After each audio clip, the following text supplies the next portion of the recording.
প্রতিদিন গীতাপাঠ শুনলে মন শান্ত হয়, জীবনে সঠিক পথ দেখাতে সাহায্য করে।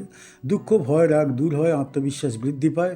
কর্ম ও ভক্তির মাধ্যমে হৃদয়ের শক্তি, ঘরে শান্তি ও জীবনে আলো নিয়ে আসে। তাই প্রতিদিন আমাদের চ্যানেল থেকে 2টি শ্লোক সহ একটি পাঠ শুনুন। তস্মাৎমিন্দ্রিয়াণি নিয়মিয় ভরতর্ষভ পাপ্মানম প্রজহিহীনম জ্ঞান বিজ্ঞান নাশনম। হে ভরত শ্রেষ্ঠ অর্জুন, অতএব প্রথমেই ইন্দ্রিয়গুলোকে সংযত করে এই পাপরূপ শত্রু কামকে সম্পূর্ণরূপে ত্যাগ করো, যে কাম জ্ঞান ও বিজ্ঞান উভয়কেই ধ্বংস করে দেয়।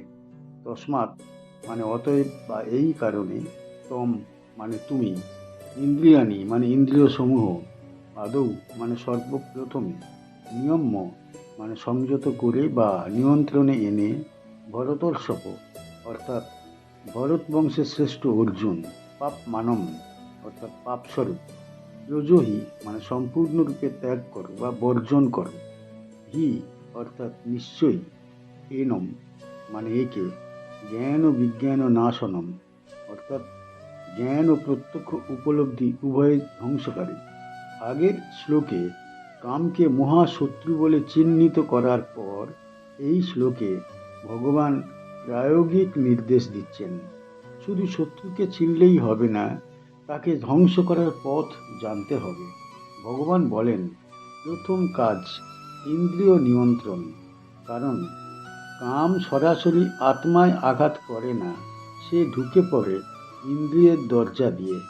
চোখে, কানে, জিভে, স্পর্শে সে আগুন ধরায়, তারপর মন ও বুদ্ধিকে পুড়িয়ে দেয়। এখানে আদৌ শব্দটি অত্যন্ত গুরুত্বপূর্ণ, মানে সাধনার শুরুতেই ইন্দ্রিয় সংযম ছাড়া জ্ঞান চর্চা, ভক্তি, যোগ কিছুই স্থায়ী হয় না। কামকে পাপমানং বলা হয়েছে কারণ এটি শুধু ভুল কাজ করায় না, জ্ঞান অর্থাৎ শাস্ত্র জ্ঞান এবং বিজ্ঞান অর্থাৎ আত্মানুভব দুটোই নষ্ট করে দেয়।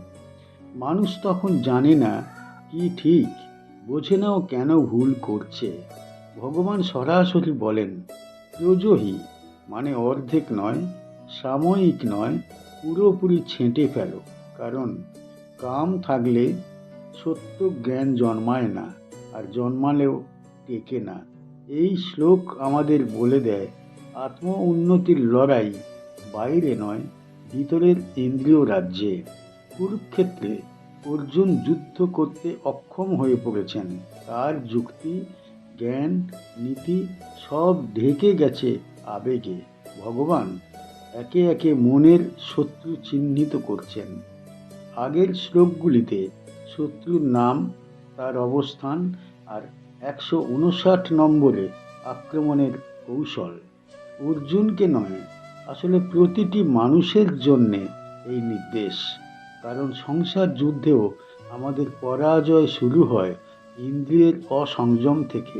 তাই ভগবান এখানে যোদ্ধার ভাষায় নির্দেশ দিচ্ছেন, আগে ঘাঁটি ভাঙো। এই শ্লোক থেকে আমরা কি শিখতে পারি? সাধনার প্রথম ধাপ ইন্দ্রিয় সংযম। কাম থাকলে জ্ঞান টেকে না। আত্ম উন্নতি চাইলে অল্প ত্যাগ নয়, পূর্ণ ত্যাগ দরকার। চোখ, কান, জিভ নিয়ন্ত্রণ না করলে মন শান্ত হয় না। ইন্দ্রিয়ই কামের প্রবেশদ্বার। শাস্ত্র পড়া নয়, সংযমী সত্য জ্ঞান রক্ষা করে। ভক্তি ও যোগের ভিত্তি সংযত জীবন। কাম, জ্ঞান ও উপলব্ধি দুটোই ধ্বংস করে। আত্মশত্রুকে আগে চিনে পরে কৌশলে আঘাত করতে হবে।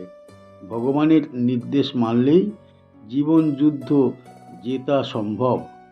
ইন্দ্রিয়াণি পরাণিয়াহু ইন্দ্রিয়েভ্যঃ পরমং মনঃ মনসস্তু পরা বুদ্ধিরিয় বুদ্ধে পরতস্তু সহ। ইন্দ্রিয় সমূহকে বলা হয় শক্তিশালী। ইন্দ্রিয়ের চেয়েও শক্তিশালী মন, মনের চেয়েও শ্রেষ্ঠ বুদ্ধি, আর বুদ্ধির ঊর্ধ্বে রয়েছেন তিনি অর্থাৎ আত্মা বা পরম সত্তা।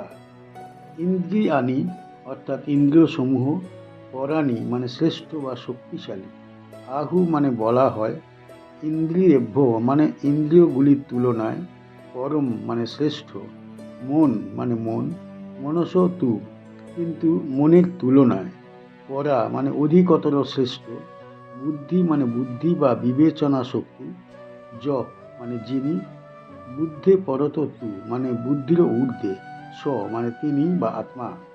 এই শ্লোকে ভগবান মানুষের অন্তর্গত শক্তির এক স্পষ্ট স্তর বিন্যাস করেছেন। প্রথমে আছে ইন্দ্রিয়, যা বাহ্য জগতের সঙ্গে আমাদের সংযোগ ঘটায়। ইন্দ্রিয় শক্তিশালী কারণ এগুলি ভোগের দ্বার খুলে দেয়, কিন্তু ইন্দ্রিয়কে চালনা করে মন, তাই মন ইন্দ্রিয়ের চেয়েও শক্তিশালী। মন অস্থির, ইচ্ছা অনিচ্ছার দোলাচলে দুলতে থাকে, কিন্তু এই মনকেও নিয়ন্ত্রণ করতে পারে বুদ্ধি।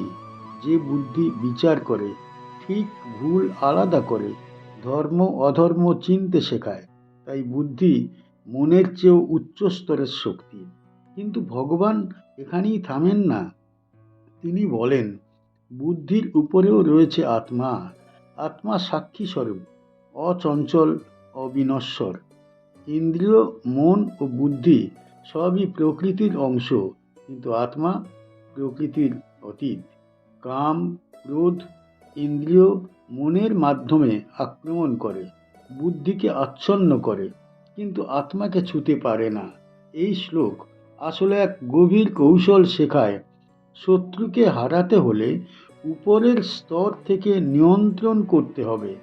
ইন্দ্রিয়কে ইন্দ্রিয় দিয়ে নয়, মন দিয়ে। মনকে মন দিয়ে নয়, বুদ্ধি দিয়ে। আর বুদ্ধিকে স্থির করতে হবে আত্মচেতনার আশ্রয়ে। আগের শ্লোকগুলিতে ভগবান কাম ক্রোধকে প্রধান শত্রু হিসাবে চিহ্নিত করেছেন। এখন তিনি দেখাচ্ছেন এই শত্রু কোথায় বসে থাকে, কোন পথে আক্রমণ করে। অর্জুন যেন বুঝতে পারে যুদ্ধ শুধু বাহিরে নয়, ভেতরেও। আত্মজ্ঞান জাগ্রত না হলে বুদ্ধিও বিভ্রান্ত হয়। তাই এই শ্লোক অর্জুনকে অন্তর্জগতের মানচিত্র ধরিয়ে দিচ্ছে, যেখানে আত্মা রাজা, বুদ্ধি সেনাপতি, মন দূত আর ইন্দ্রিয় প্রহরী। এই শ্লোক থেকে আমরা কি শিখতে পারি? ইন্দ্রিয় শক্তিশালী হলেও মন দিয়ে নিয়ন্ত্রণ সম্ভব। মন অস্থির হলেও বুদ্ধি দিয়ে তাকে শাসন করা যায়। বুদ্ধি স্থির হয় আত্মচেতনার প্রতিষ্ঠিত হলে। কাম ক্রোধ আত্মাকে স্পর্শ করতে পারে না। সমস্যার মূল সমাধান বাহিরে নয়, ভিতরে।